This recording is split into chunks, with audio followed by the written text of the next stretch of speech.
It's cool, but to buy space, but you're leaving. So, like, the idea is, I'm gonna poke, but not really. I'm gonna buy space, but I'm gonna leave. So, you should do these sort of queues when you're Caitlyn, when Kaisa wants to go for minions, right?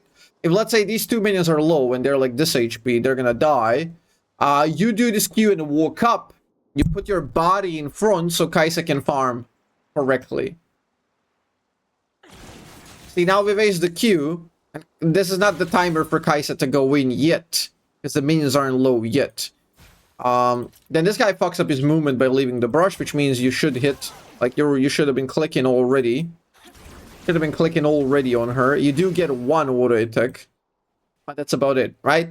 See, if you had the Q, and if you moved earlier, we could hit at least 2 auto attacks, 1 Q, proc the cheap shot off with that Q, and maybe even more with a follow-up, right? This could have been Dark Harvest, and then these things like add up over time and really escalate the lane. Nice, okay. Got the Dark Harvest. This is what I like to call like low, high elo distinction. See, if you do the right play earlier, that's awesome. But we get away without it unpunished that much because it's lower elo, right? She would never stand on a ward later on in like, let's say diamond and above. She's never gonna give you this auto attack Q for free. And she wouldn't be standing on a ward. She would have pinged the ward, should be aware of it and play safe, wait to sustain. You don't get Dark Harvest, you get punished, right? So because, and that's why this game teaches you in sort of like ladders way.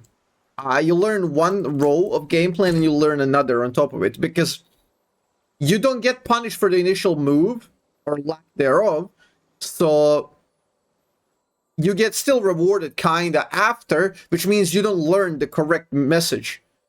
So you're learning like the different stuff, and then you get to like platinum, diamond, and then people start all of a sudden avoiding that. So you keep getting punished more and more, which means you have to relearn these lessons.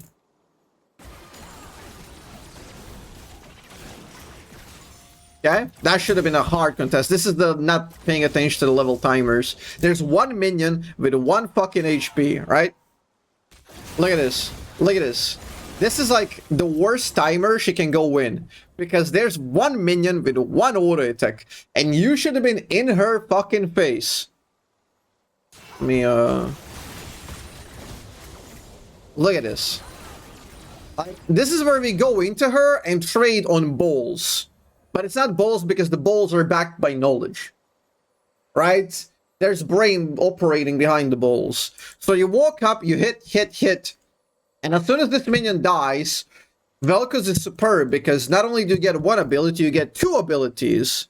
You get 2 W's off of the level up, which means you can proc 5 stacks, and she already has 1. And like in worst case scenario, you can proc